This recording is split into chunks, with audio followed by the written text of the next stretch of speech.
انسان اور شیطان کا مقابلہ۔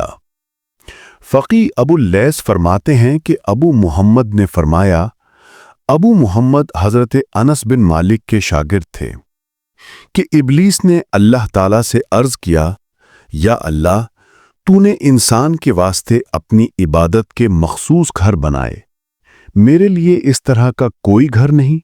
فرمایا، تیرا گھر حمام ہے۔ ابلیس نے کہا، انسانوں کی مجلس میں میرے لیے کون سی جگہ ہے؟ فرمایا، بازار تیری جگہ ہے۔ ابلیس نے کہا، انسانوں کے پڑھنے کے لیے قرآن دیا یا کوئی آسمانی کتاب، میرے لیے کیا ہے؟ فرمایا، شیر تیرے لیے کتاب ہے۔ ابلیس نے کہا، انسانوں کا مشغلہ آپس میں باتیں کرنا ہے، میرا مشغلہ کیا ہے؟ فرمایا، جھوٹ تیرا مشغلہ ہے۔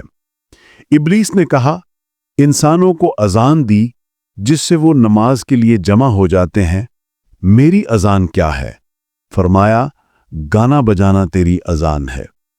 ابلیس نے کہا، انسانوں کے لیے رسول بھیجے، میرے لیے کیا ہے؟ فرمایا، تیرے لیے نجومی اور کاہن ہیں۔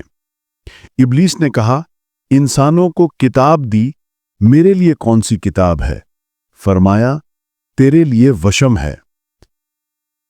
ابلیس نے کہا، انسانوں کے لیے شکارگاہیں بنائیں، میری شکارگاہ کون سی ہے؟ فرمایا، عورتیں تیری شکارگاہ ہیں۔ ابلیس نے کہا، انسانوں کے لیے کھانے کی بہت سی چیزیں بنائیں، میرے لیے کھانے کو کیا ہے؟